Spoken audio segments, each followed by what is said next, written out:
Eu entrei no banheiro da escola, com a mão tremendo. Me tranquei na última cabine e abri o aplicativo do cassino virtual. Era a hora do recreio e, enquanto meus alunos comiam merenda, eu perdia o que restava do meu 13º na roleta. Meu nome é Marcos Almeida. Tenho 39 anos. Sou professor de História formado pela UFMG e dou aula desde os meus 23. Hoje leciono em 2 escolas públicas aqui em Belo Horizonte, uma de manhã e outra à noite. Durante muitos anos, minha vida foi uma repetição quase exata de esforço, boletos e um certo orgulho silencioso por conseguir, mesmo com tudo, manter a cabeça erguida. Não tenho luxo, nunca tive, e sinceramente nunca me importei com isso. Cresci em família simples. Meu pai era pedreiro, minha mãe costureira. Aprendi cedo que a gente não podia sonhar alto demais, mas também entendi o valor de cada conquista pequena.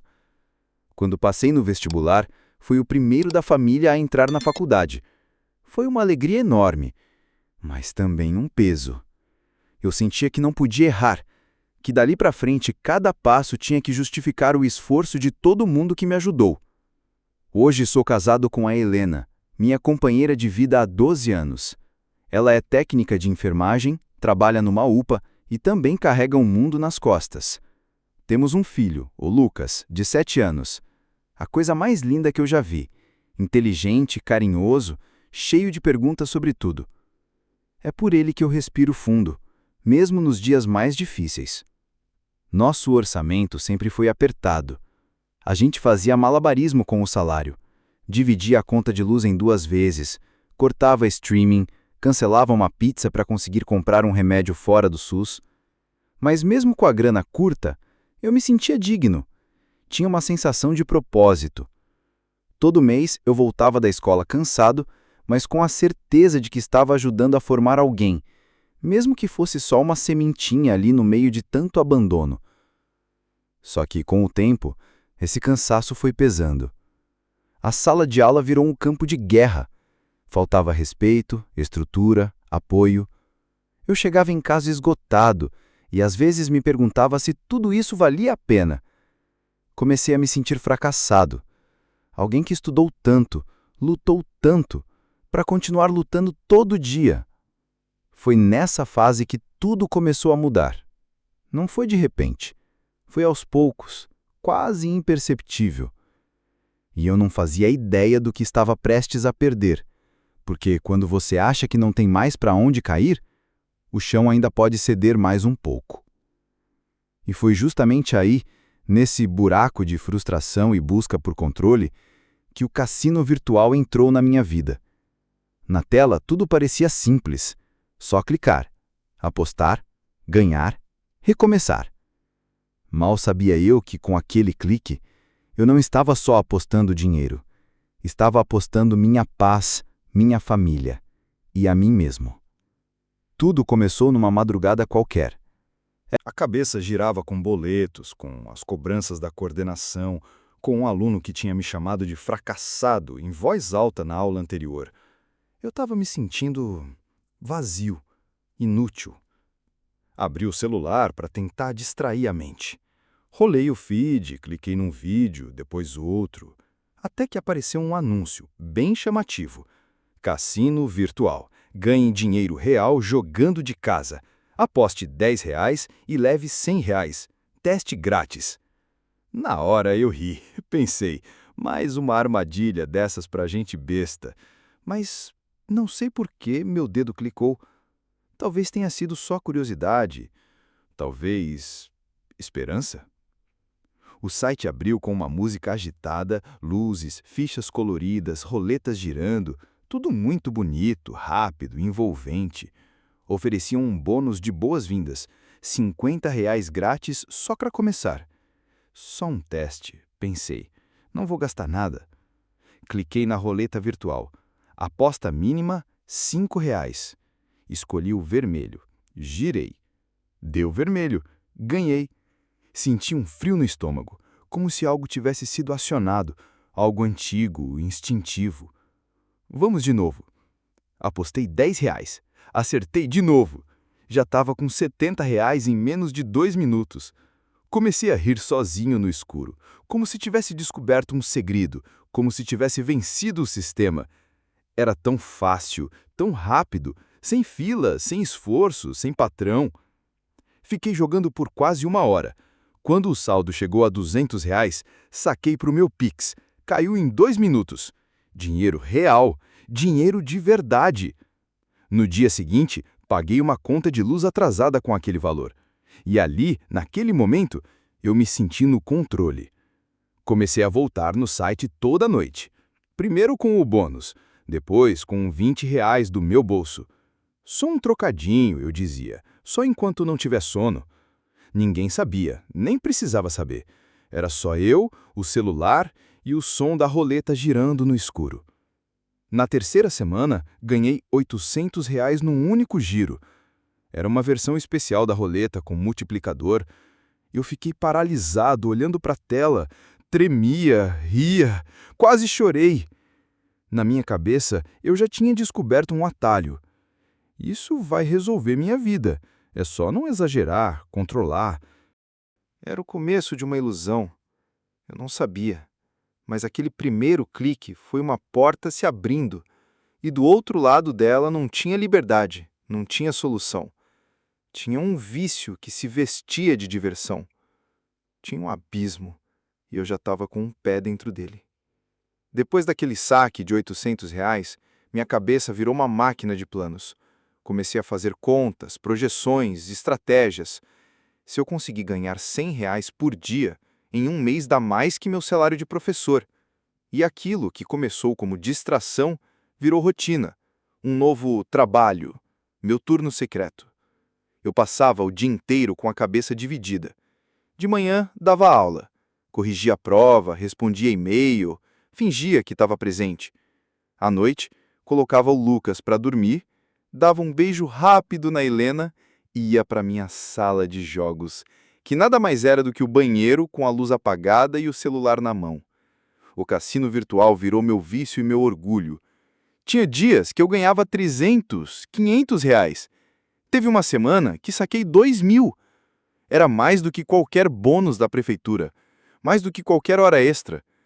Comprei um celular novo, parcelado, mas paguei a primeira com dinheiro do jogo. Comprei uma boneca cara para a filha da minha cunhada, presenteei como se eu fosse o tio rico. Levei minha esposa para jantar fora, coisa que a gente não fazia havia mais de ano. Ela perguntou: "De onde saiu esse dinheiro?" Eu disse que tinha vendido um curso que eu estava montando. Ela acreditou. Quis comemorar. E eu me senti um herói. O jogo me dava isso, uma ilusão de controle, de poder, de ser alguém melhor do que a realidade permitia. Comecei a seguir perfis de apostadores no Instagram, uns caras em carros importados, falando sobre mindset, liberdade financeira, roleta como ciência. Comprei até um curso de leitura de padrão de roleta por R$ 297. Achava que estava me tornando profissional, um jogador técnico, um mestre da roleta virtual. Mas havia sinais. Pequenos, mas claros. Às vezes, eu perdia R$ 300 de uma vez e sentia um nó no estômago. Mas logo pensava, amanhã eu recupero. Era como se o mundo real tivesse ficado sem cor e só aquele universo de fichas digitais me lembrasse o que era se sentir vivo. Helena começou a desconfiar. Eu ficava mais calado, mais ausente. Mas sempre tinha uma desculpa pronta. Cansaço, trabalho, estresse da escola. E ela acreditava, porque confiava em mim. Porque não fazia ideia do buraco que eu já estava cavando. Na minha cabeça, eu ainda estava vencendo, ainda era o cara esperto, que tinha descoberto um segredo. Mas não era vitória. Era só o doce antes do veneno. Era só o brilho do cassino antes de apagar todas as luzes da minha vida. A queda não veio como um tombo. Veio como a areia escorrendo entre os dedos. Devagar, silenciosa, quase imperceptível, até que eu já não tinha mais como segurar. A primeira vez que perdi tudo de uma vez foi numa terça-feira à noite. Tinha separado R$ 300 do salário, o que daria para fazer o mercado da semana. Vou multiplicar esse dinheiro e dobrar a compra, pensei. Em menos de 20 minutos, perdi tudo, cada centavo. Girei a roleta tantas vezes que meus dedos ficaram suados. Fiquei paralisado olhando a tela, o coração acelerado, a mente vazia. Desliguei o celular e inventei uma desculpa. A fatura do cartão veio alta demais esse mês, vamos ter que segurar um pouco no mercado. Helena acreditou. De novo. Aos poucos, mentir se tornou fácil. E mentir para quem te ama é perigoso, porque você começa a se convencer de que é por um bem maior. Toda vez que eu depositava dinheiro no cassino virtual, eu dizia a mim mesmo: é só até eu recuperar, depois eu paro, juro que paro. Comecei a pegar dinheiro emprestado com colegas da escola. Pedia R$ 100 aqui, 200 ali, sempre com promessas de pagamento assim que o salário cair. Mas quando o salário caía, ele já tinha destino, fichas. Abri um empréstimo no banco, depois outro. Depois, um cartão de crédito novo só para o jogo. Instalei apps de banco digital, peguei limite em tudo que ofereciam.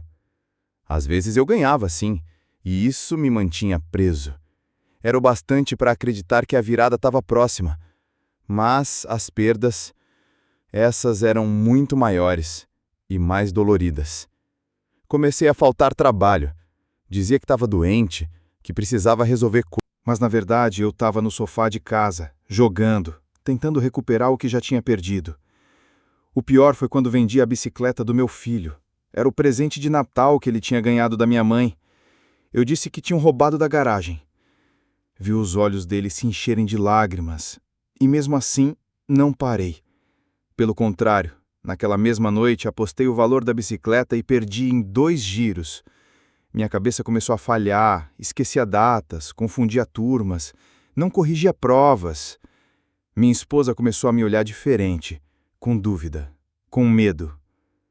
Eu que sempre fui estável, firme, presente, agora era um fantasma dentro de casa. Me prometi dezenas de vezes que seria o último depósito, que ia deletar o aplicativo. Mas bastava um anúncio, um gatilho, um momento de tédio, e lá estava eu de novo, como um rato viciado em choque, apertando o mesmo botão. Eu ainda achava que estava no controle, mas a verdade é que o jogo já tinha tomado tudo. Tudo. Menos o pouco de esperança que me impedia de enxergar o abismo que me esperava. E ele estava mais perto do que eu imaginava. O fundo do poço não é um lugar, é um momento. E quando você chega lá, percebe que não é escuro, é vazio. Não tem mais ninguém, só você e o eco das escolhas que fez.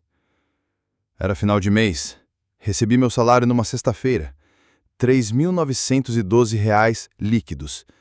Eu olhei para aquele valor na conta e pensei, é agora, vou recuperar tudo, quitar as dívidas, me redimir. Abri o cassino virtual. A roleta girava com o som de vitória, como sempre. Luzes, bônus, promessas. Dei um giro de R$ 100. Perdi. Mais um. Perdi de novo. Subi a aposta para 300. Deu preto. Mais 500. Nada. Em menos de uma hora restavam R$ 200 na conta. Meu coração batia no pescoço. Girei uma última vez com tudo. All in. E o vermelho virou preto. Como se o jogo tivesse rindo de mim. Ali, naquele momento, o chão sumiu. Fiquei parado encarando a tela. Depois fechei o aplicativo e fui para o banheiro. Olhei no espelho e não me reconheci. O rosto inchado, os olhos fundos, a expressão de derrota. Sentei no chão frio, abracei os joelhos e chorei. Chorei como uma criança. Não pela perda do dinheiro, mas porque eu finalmente entendi. Não tinha mais volta. No domingo, Helena descobriu tudo. Ela pegou meu celular enquanto eu dormia. Encontrou os prints, os depósitos, os aplicativos. E quando me acordou, não gritou. Só me olhou, como quem vê um estranho. Você acabou com a gente, Marcos. Essa frase não sai da minha cabeça até hoje. Ela pegou o Lucas e foi para a casa da mãe dela. Eu fiquei sozinho, com a casa vazia, o silêncio gritando, as contas acumuladas e a vergonha grudada na pele. Na segunda-feira fui dar aula mesmo assim. Entrei na sala e tentei fingir normalidade, mas no meio da explicação sobre a Revolução Francesa, travei. As palavras sumiram, as pernas fraquejaram. Fiquei em silêncio por quase 1 minuto. Depois, saí da sala e fui direto para a coordenação. Chorei na frente da diretora. Fui afastado por esgotamento mental. Em casa, passei dias deitado. Não comia, não respondia mensagens. Abri sites de como sumir, de como dar fim. Procurei fóruns obscuros.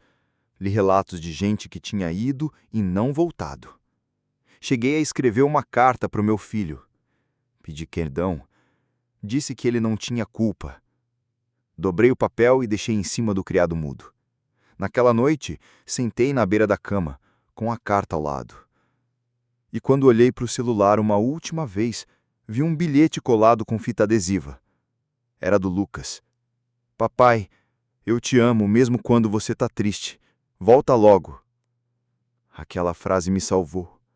Me rasgou por dentro e me fez perceber que eu não podia morrer, porque ainda restava alguém que me amava, mesmo depois de tudo. Depois daquela noite, eu entendi que não dava mais para continuar fingindo. O vício já não era um problema passageiro, nem um deslize. Era uma doença, uma prisão. E ou eu lutava pela chave, ou ia morrer ali dentro. No dia seguinte, escrevi uma carta para Helena. Assumi tudo. Cada mentira, cada depósito, cada vez que escolhi o cassino virtual em vez da nossa família. Pedi perdão, mas não implorei para ela voltar. Porque eu sabia. O perdão dela não podia vir antes do meu. Procurei ajuda. Comecei terapia com uma psicóloga que já tinha atendido outros viciados em jogos. Participei de um grupo de apoio, mesmo tremendo de vergonha no primeiro encontro, e pela primeira vez falei em voz alta. Meu nome é Marcos e eu sou viciado em apostas. Apaguei todos os apps de jogo. Fechei contas, bloqueei cartões, entreguei minhas senhas bancárias para minha esposa. Sim, porque ela voltou.